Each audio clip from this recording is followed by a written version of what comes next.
嗨，大家好，我是躺平叔。今天是2026年1月27号。这一期我们继续聊聊俄罗斯入侵乌克兰，看一看乌克兰战场上又有什么变化。今天是俄罗斯侵略乌克兰的第1434天，也是乌军进入库尔斯克的第540天。这个前线战事焦灼但是外交的博弈持续升级。截至昨天俄乌冲突已经快满4年了，前线战场攻防态势依旧焦灼双方在多地展开激烈的争夺，同时围绕着冲突解决的外交互动与国际博弈同步升温，关联地区局势亦受到波及。前线状况呢，乌军精准打击俄军目标，防御体系稳固。根据乌克兰总参谋部最新战报，昨日前线总共发生136场战斗，俄军累计阵亡人数已达到了123万3020人。乌军在装备摧毁方面取得显著战果，共击毁俄军坦克4辆、装甲车3辆、火炮31门、防空系统1套、无人机772架，以及军用运输车辆和油罐车共计88辆。波克罗夫斯克的争夺战依旧在继续，双方在废墟里不停的你争我夺这种现象其实是现代高强度消耗战进入死胡同的典型特征。从军事上来讲既然市区成了绞肉机，最理智的做法是绕过去。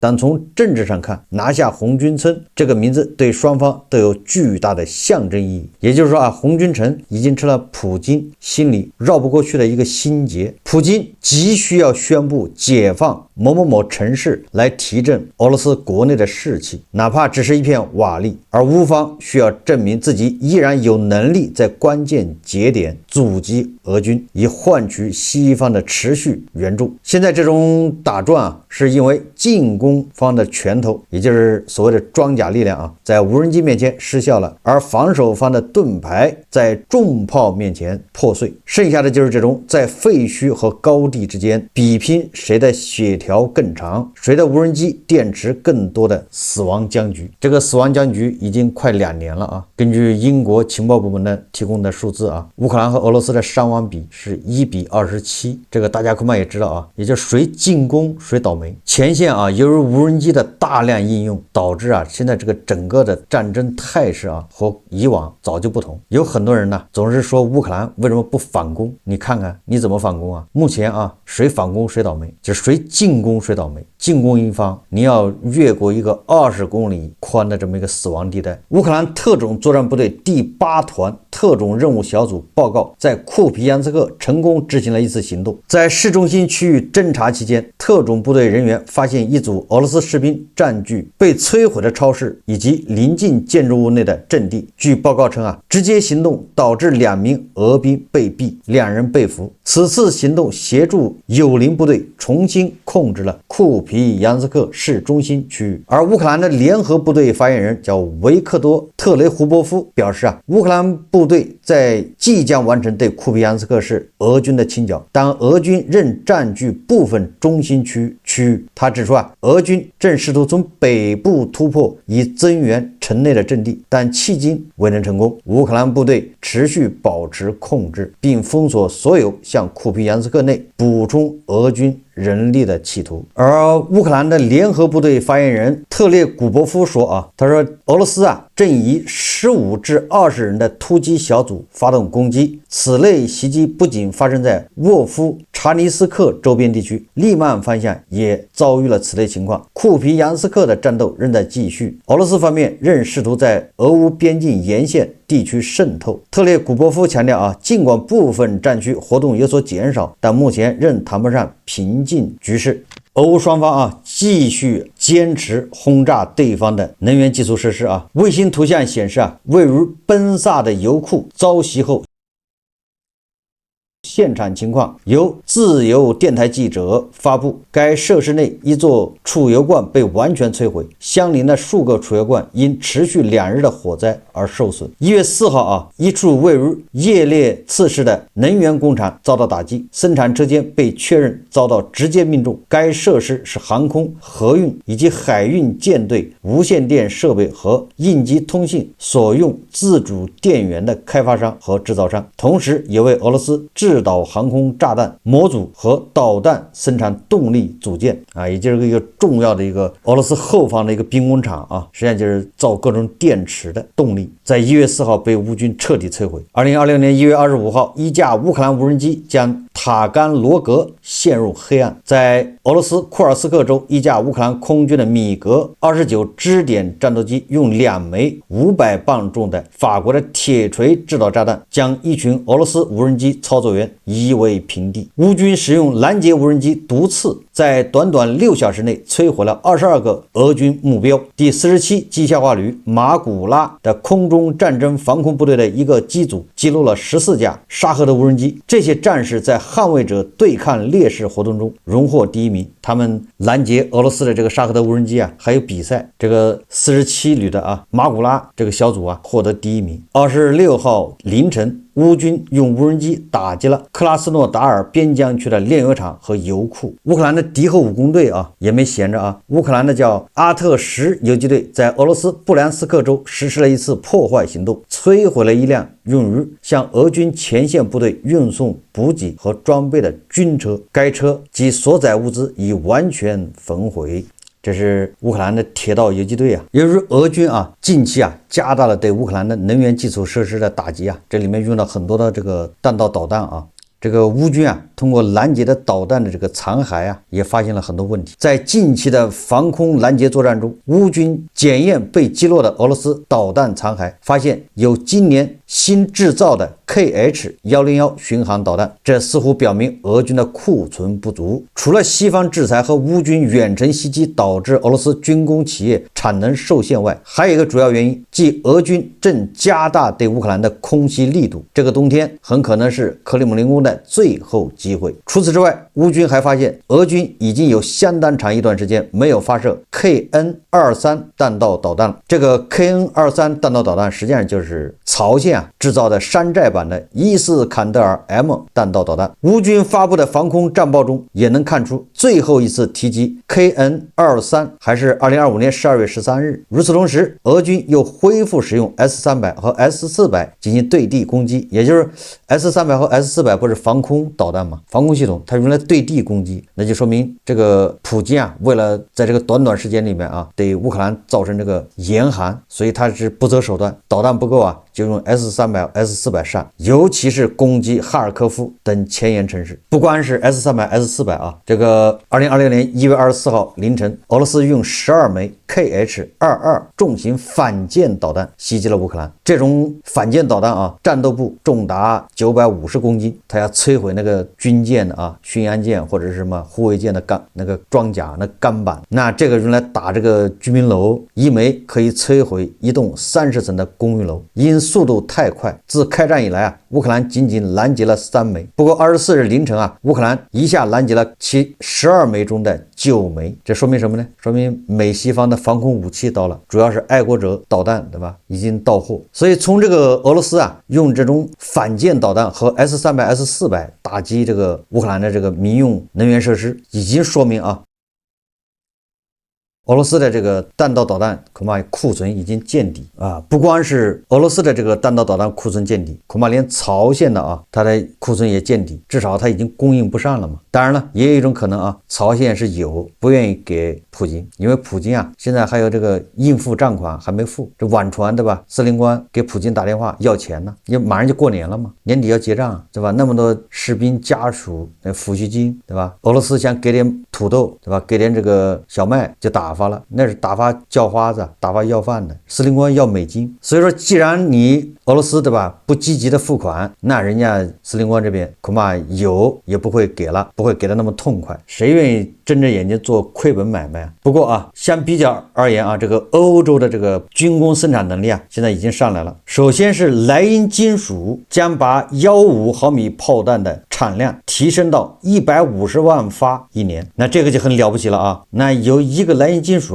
它把炮弹产能150万发一年这个产量已经超过了整个美国的155毫米的炮弹的产量。所以我说这个欧洲人他这个产能是在慢慢爬坡有莱茵金属的加持啊，这个乌克兰恐怕2026年这个155毫米的炮弹就不缺了。这还不算啊，关键是啊，有消息人士透露啊，说莱茵金属公司和德国的奥匈帝国航空航天工业公司正在探讨合作开发德国版的星链卫星通信系统的可能性。这是金融日报报道说，双方讨论的重点是为德国联邦国防军的需求在近地轨道部署通信卫星。两家公司希望他们的合作项目能够获得政府350亿欧元空间技术发展计划的资助。谈判尚处初期阶段，据推测，该项目将优先保障北约东翼的通信安全。什么意思啊？这个一旦部署好之后啊，那乌克兰就不会受这个马斯克星链的这个卡脖子了。现在一个不好的迹象啊，乌军在1月中旬拦截了一架俄罗斯的 BM-35无人机，当时这架俄军无人机正在执行猎杀乌克兰爱国者防空系统和海马斯火箭炮的任务。经过检验残骸，乌克兰在这架俄罗斯无人机上发现了41个外国制造的零部件，来自美国、瑞士等4个国家和地区。最重要的则是这架无人机上安装了星链终端，允许操作员进行远程实时控制，因此才能执行如此复杂的猎杀任务。乌克兰技术人员指出啊，这是一个大麻烦，这意味着俄军大量使用沙赫德无人机很快也会被装上星链终端，甚至可能只需要几天。这对乌克兰的军队的重要资产，尤其是爱国者防空系统造成严重威胁。你说这叫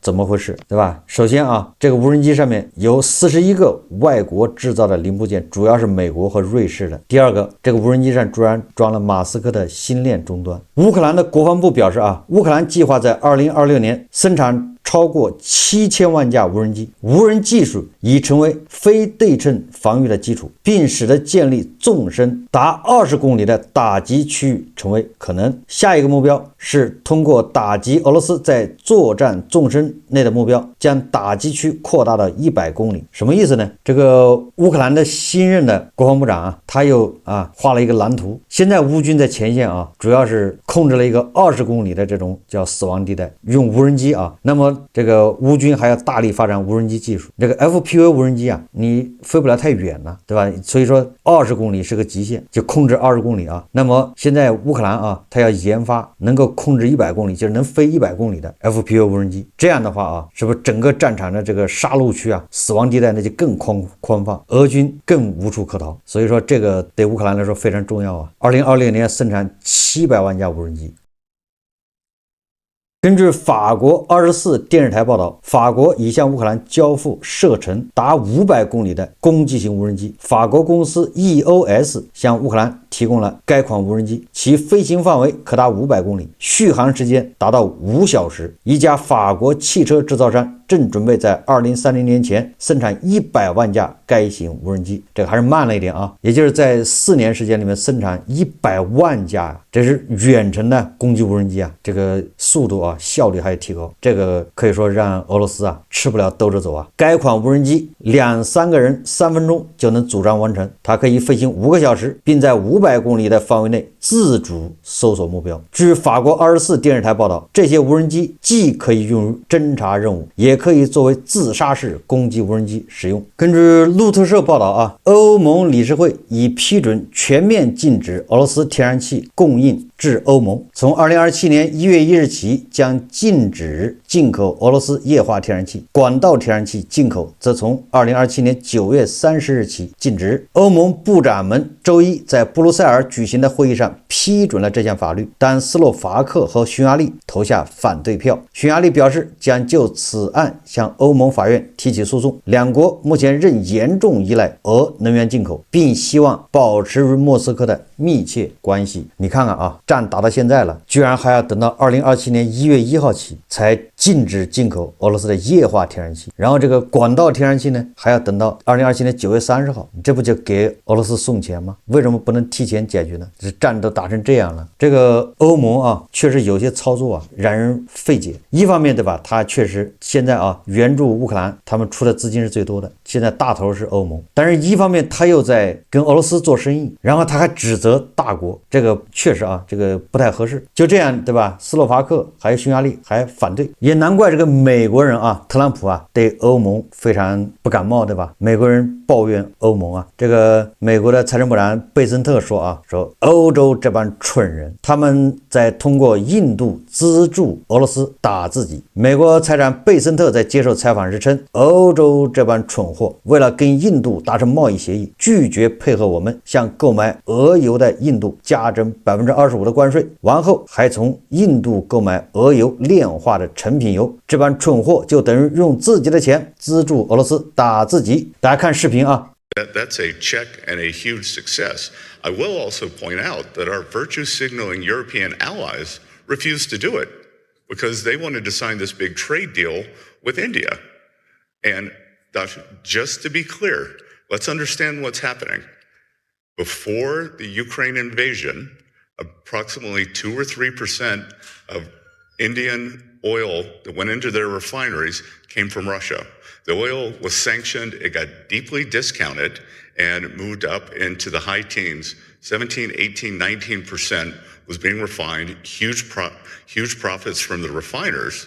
But in the ultimate act of irony and stupidity, guess who was buying the refined products from the Indian oil? From the Indian refineries made from Russian oil? The Europeans. They are financing the war against themselves. They are financing the Russian war. Did I just hear you call the Europeans stupid?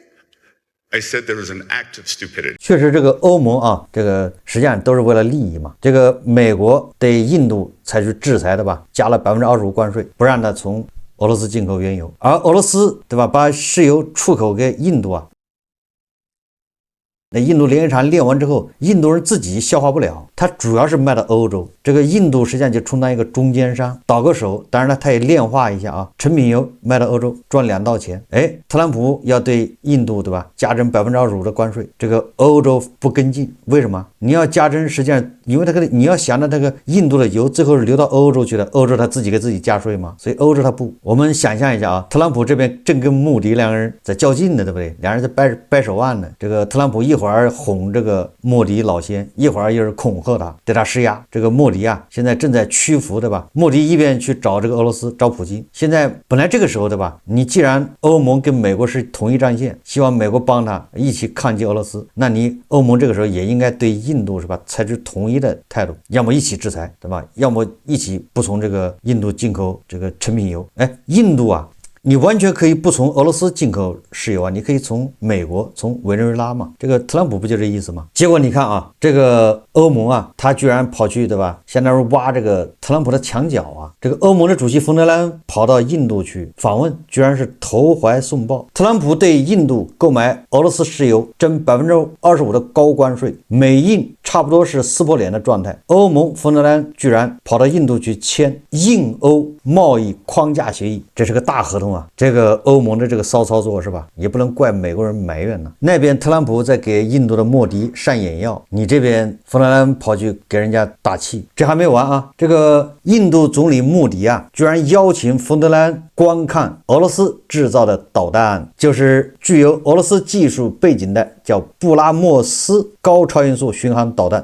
邀请这个欧盟主席冯德莱恩观看，你这是莫迪啊，想向这个欧盟表达什么意思啊？冯德莱恩去看这个高超音速导弹是什么意思啊？这款导弹由印俄合资研发，飞行速度接近音速的3倍。其公开亮相不仅展示印度的战场准备状态，也表明印度在外部压力下不会削弱与俄罗斯的防务合作。你就这样啊，欧盟居然舔这个脸上门跟人家签什么印欧贸易框架协议。这个特朗普说啊，我本将心向明月，奈何明月照沟渠啊。当然了，这个俄罗斯啊，因为国内啊大量的人在前线死掉了，还有很多人跑掉了，所以俄罗斯国内现在缺少劳动力。普京下令啊，要从印度招工，引进印度人呢来填补俄罗斯劳动力的缺口。据说啊，有可能是几十万上百万的规模，不知道黄俄对这个作何感想啊？所以这个欧盟啊，有些操作确实挺精神分裂的啊。我们再说一说啊，这个乌美俄三方会谈，这个在阿联酋阿布扎比啊举行的啊。俄罗斯侵略乌克兰以来，这个乌美俄三方第一次会谈。这个泽连斯基说啊，他说我国代表团在阿联酋与美俄三方会谈后，报告显示，这是当年以来首次就结束战争展开的三边对话形式。会议涵盖了一系列重要议题，主要是军事方面，这对结束战争至关重要。尚未解决的复杂政治问题也得到讨论，各方的主要立场已得到分析。我们规划了进一步外交工作的框架，目前正在为本周新一轮三边会谈做准备。不过泽连斯基还重申啊，乌克兰在任何情况下都不会将领土割让给俄罗斯。乌克兰与美国之间关于安全保障的双边协议草案已经准备就绪，等待美国方面确认签署文件的日期与地点，以及双方国会最高拉达的批准。第二项安全保障是乌克兰加入欧盟以及意愿联盟提供援助，但没有任何细节。泽连斯基说啊，与俄罗斯谈判中的问题领域减少了，当俄乌双方的根本立场不同，美俄乌三方都必须做出妥协。这个俄罗斯的这个克里姆林宫新闻发言人呢，佩斯科夫说啊，本轮会谈是本着建设性精神进行的，但仍有大量工作要做。若期望从初步接触就能取得任何重大成果是错误的，但这些接触本着建设性精神开始，这本身就可以视为积极信号。不过接下来仍有大量工作要做。美国总统特使维特科夫他也说啊，此次会谈非常具有建设性，三方计划下周继续在阿布扎比举行磋商，预计2月1日在阿布扎比举行的新一轮会谈有望推动最终达成协议。实际上啊，这三方除了下一轮会谈达成一致，其他的啥也没达成一致。因为啊，俄罗斯方面在阿布扎比三方会谈中强硬坚持安克雷奇义共识的核心条款，要求乌克兰承认克里米亚以及乌东4州归属俄罗斯，并撤出顿巴斯剩余的控制区，使谈判陷入僵局。俄罗斯为什么这么强势呢？这么强硬啊？不仅有特朗普的暗中支持啊，更主要的是这个今日俄罗斯报道啊，说世界军力排名俄罗斯排第2。根据世界军力排名网全球火力公布的世界最新军事力量排名，俄罗斯军队仅次于美国，位居第2位，大国则位居第3位，印度第4，韩国第5。该榜单对145个国家的军事潜力进行了评估分析，基于约60项不同指标，涵盖武装力量规模、军事装备数量与多样性、国防预算以及各国的经济、后勤和人口等综合因素。根据公布的数据，乌克兰在本次排名中位列第20位，排在埃及、西班牙、澳大利亚之后。我觉得啊，这个俄罗斯啊还谦虚了一点，居然把自己排在第2，美国排第1。不知道这个黄俄对这个排名作何感想啊？印度排第4，韩国排第5，这个黄俄能接受得了吗？俄爹这个甘愿排在美国之下，这叫甘拜下风，这个能接受吗？把乌克兰排在第20名，是吧？第2名打第20名，那不是手拿把掐吗？所以这个俄罗斯人啊信心满满呐。不过这个泽连斯基啊现在也整出了新花样，泽连斯基现在会见白俄罗斯反对派领导人，叫斯维特拉娜·季哈诺夫斯卡娅。这个泽连斯基为什么要会见白俄罗斯的这个反对派呢？实际上就要在白俄罗斯啊整点事情。泽连斯基说啊，他在周日啊公开呼吁邻国白俄罗斯发起革命，并称相信将出现新契机，重演2020年抗议活动，并戏称白俄罗斯总统亚历山大·卢卡申科的狗比白俄罗斯人民都享有更多的权利，白俄罗斯人仍需争取真正的生命安全。不幸的是，目前卢卡申科的白毛狮子狗比白俄罗斯人民拥有更多的权利。2020年曾有过改变现状的机会，我相信还会出现新的契机。泽连斯基居然向白俄罗斯喊话啊，让白俄罗斯的老百姓啊要揭竿而起。这个泽连斯基说啊，白俄罗斯的起义本应在2020年取得成功，那样如今就不会从该方向产生威胁。欧洲与世界本应支持当时起义的人民，历史本会走向不同且更安全的轨迹，最终历史会惩罚那些袖手旁观者。我觉得泽连斯基说的还是很有道理的啊。叙利亚、委内瑞拉、古巴、伊朗，那下一个对吧？火啊要点到白俄罗斯，这个正义联盟逐渐瓦解啊。好，这期节目咱们就聊到这里，感谢大家收看。如果喜欢我的节目，欢迎订阅转发，也可以在下方留言评论，谢谢大家。